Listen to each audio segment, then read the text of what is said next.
नमस्कार दोस्तों, आज की वीडियो एक ऐसे टॉपिक पर है जिसको आप सभी ने कई बार सुना होगा। एक ऐसा चरित्र जो केवल भारत देश ही नहीं, विदेशों तक पूजनीय है। किंतु ये चरित्र ऐसा है जिसे बार बार सुनने पर भी मन नहीं भरता। ये चरित्र है माता सीता और श्री राम का, जो हम सभी में चेतना बनकर विराजमान है। परमात्मा श्री राम का चरित्र एक ऐसा चरित्र है जिसे सुनने मात्र से हृदय गदगद होता है।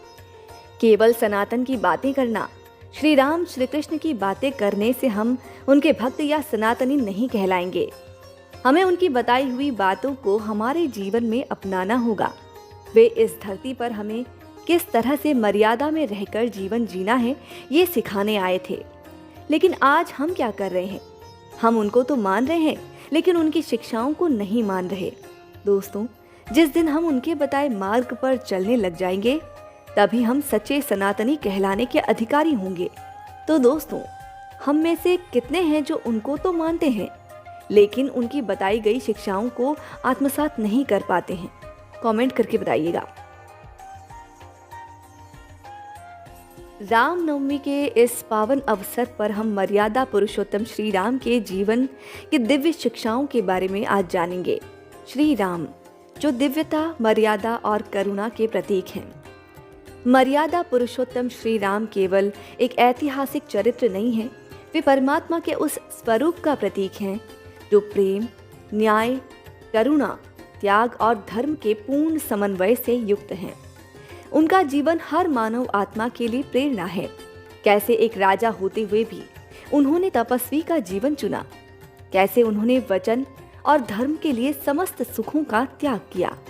श्री राम का जन्म अयोध्या के सम्राट दशरथ और रानी कौशल्या के घर हुआ, लेकिन उनका उद्देश्य केवल राजगद्दी पर बैठना नहीं था। वे इस पृथ्वी पर धर्म की पुनर्स्थापना और आदर्श जीवन का मार्ग दिखाने के लिए अवतरित हुए। उन्होंने जीवन के प्रत्येक पहलू में मर्यादा की मिसाल दी, चाहे वो पुत्र धर्म हो, पति धर्म हो, मित्र धर्म या राजा का धर्म। उनके साथ माता सीता का समर्पण और तप भी उस दिव्यता को और गहरा कर देता है। माता सीता केवल श्री राम की अर्धांगिनी नहीं थी, वे शक्ति, धैर्य और नारित्व की चरम सीमा थी। वनवास, अग्नि परीक्षा और त्याग, हर परीक्षा में वे अडिग रहीं। अब आइए श्री राम और माता सीता के जीवन से हम कौन कौन सी शिक्षाएं ले सकते हैं, इसे विस्तार से समझते हैं। श्री राम के जीवन से सीखने योग्य 10 शिक्षाएं हम आज सीखेंगे। पहले नंबर पर आती है मर्यादा का पालन, हर परिस्थिति में धर्म का साथ देना। श्री राम का जीवन मर्यादा की प्रतिमूर्ति है। उन्होंने पिता के वचन की रक्षा के लिए स्वेच्छा से 14 वर्षों का वनवास स्वीकार किया। किसी भी स्थिति में उन्होंने अपने कर्तव्यों से मुंह नहीं मोड़ा। यह हमें सिखाता है कि धर्म और मर्यादा का पालन करना ही सच्चा जीवन है। दूसरे नंबर पे आता है कि त्याग की भावना, राज सिंहासन छोड़कर वनगमन। राजा राम के पास सत्ता थी, सुविधाएं थी, लेकिन उन्होंने त्याग को चुना। ये हमें बताता है कि भौतिक सुखों की तुलना में आत्मिक शांति अधिक मूल्यवान है। समर्पण और सहनशीलता। माता सीता का आदर्श नारित्व। माता सीता ने वनवास, रावण का हरण, अग्नि परीक्षा और अंततः धरती में समा जाना, हर परिस्थिति में अपने पति और धर्म के प्रति समर्पण दिखाया। वे शक्ति, सहनशीलता और शुद्धता की मूर्त हैं। आज की नारी को माता सीता के जीवन से प्रेरणा लेनी चाहिए। चौथे नंबर पे आती है शिक्षा कि वचन का पालन, अपने शब्दों की कीमत को समझना। हमें अपने शब्दों की कीमत को समझना चाहिए। श्री राम ने न केवल पिता का वचन निभाया, बल्कि जीवन भर हर दिए गए वचन का पालन किया। ये दर्शाता है कि जीवन में संकल्प और सत्य निष्ठा का कितना महत्व है। उसी तरह से भाईचारा और प्रेम। भगवान श्री राम, लक्ष्मण, भरत और शत्रुघ्न, इन चारों भाइयों में एक आदर्श संबंध था। चारों भाइयों के बीच जो प्रेम, त्याग और सहयोग था, वो पारिवारिक मूल्यों की सबसे सुंदर मिसाल है। भरत का राज्य न लेकर खड़ाऊ सिंहासन पर रखना आज भी एक अमर प्रतीक है। शक्ति और भक्ति का संतुलन। जैसे हनुमान जी की निस्वार्थ भक्ति और सेवा राम की कृपा का परिणाम थी। श्री राम ने हनुमान को कभी केवल सेवक नहीं समझा, बल्कि उन्हें परिवार का हिस्सा माना। यह हमें सिखाता है कि सच्चा नेता अपने अनुयायियों को सम्मान देता है। 7वें नंबर पे आता है राजधर्म। न्याय, करुणा और निष्ठा से युक्त शासन। राम राज्य वह आदर्श है जहाँ सबको सम्मान अधिकार मिला, कोई दुखी नहीं था और सबके कल्याण की भावना थी। ये आज के शासन और नेतृत्व के लिए एक मार्गदर्शक का काम करता है। स्त्री सम्मान, जैसे शबरी, अहिल्या और सीता के प्रति भगवान श्री राम का सम्माननीय दृष्टिकोण। भगवान श्री राम ने हर नारी को सम्मान दिया। उन्होंने अहिल्या को पाप से मुक्त किया, शबरी के प्रेम को पूजा का स्थान दिया और माता सीता के समर्पण को पूर्ण रूप से आदर दिया। वे सिखाते हैं कि सच्चा धर्म स्त्री सम्मान से ही पूर्ण होता है। उसी प्रकार 9वें नंबर पे आती है कि शत्रु के प्रति भी मर्यादा। भगवान श्री राम ने रावण से युद्ध में भी धर्म का पालन किया। रावण जैसा राक्षस भी जब घायल हुआ तो राम ने लक्ष्मण को उसे ज्ञान लेने भेजा। शत्रु से भी सम्मान पूर्वक व्यवहार करना उनकी महानता को दर्शाता है।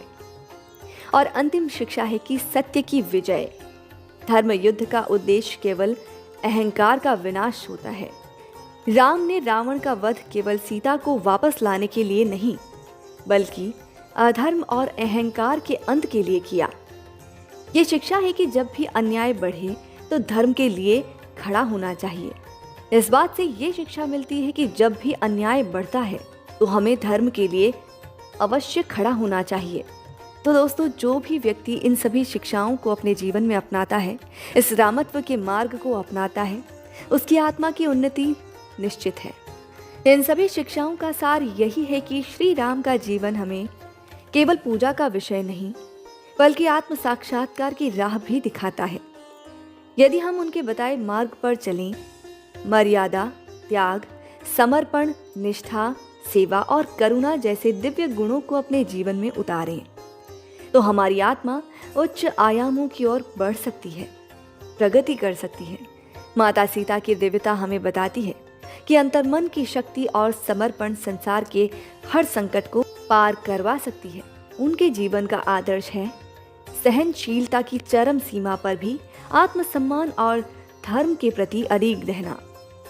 परमात्मा की इस लीला को केवल सुनने या पढ़ने से नहीं, बल्कि समझकर अपने जीवन में अपनाने से ही हम जन्म मरण के चक्र से मुक्त हो सकते हैं। यही मोक्ष है, जहां आत्मा परमात्मा से जुड़कर उसकी चेतना में विलीन हो जाती है। आइए इस राम नवमी पर हम संकल्प लें कि श्री राम और माता सीता के जीवन से प्रेरणा लेकर अपने भीतर के रावण यानी अहंकार, लोभ, मोह का अंत करें और दिव्य गुणों को अपनाकर आत्मा को परमात्मा से एकाकार करने की ओर बढ़ें। यही सच्ची रामनवमी है। जय श्री राम। सभी साधकों के लिए शुभ समाचार। अब अमृतवेला मेडिटेशन क्लास होगी गूगल मीट पर। अमृतवेला मेडिटेशन ज्वाइन करें। पहला सत्र सुबह 3:30 से 4:30 बजे तक, दूसरा सत्र सुबह 4:30 से 5:30 बजे तक। सत्संग और साधना ज्वाइन करें। सत्संग रात 9:15 से 9:30 बजे तक, साधना और जाप रात 9:30 से 10:30 बजे तक। ये क्लास बिल्कुल फ्री है। इसका हिस्सा बने और अपने जीवन में आध्यात्मिक ऊर्जा का संचार करें। सभी साधकों से निवेदन है, यदि आपने अभी तक हमारा साधना व्हाट्सएप ग्रुप ज्वाइन नहीं किया है तो तुरंत करें। यहाँ आपको सभी आवश्यक दिशा निर्देश मिलेंगे। मेडिटेशन क्लास और व्हाट्सएप ग्रुप के लिंक आपको इस वीडियो के डिस्क्रिप्शन बॉक्स में मिल जाएंगे। आइए साथ मिलकर आध्यात्मिक यात्रा पर चलें।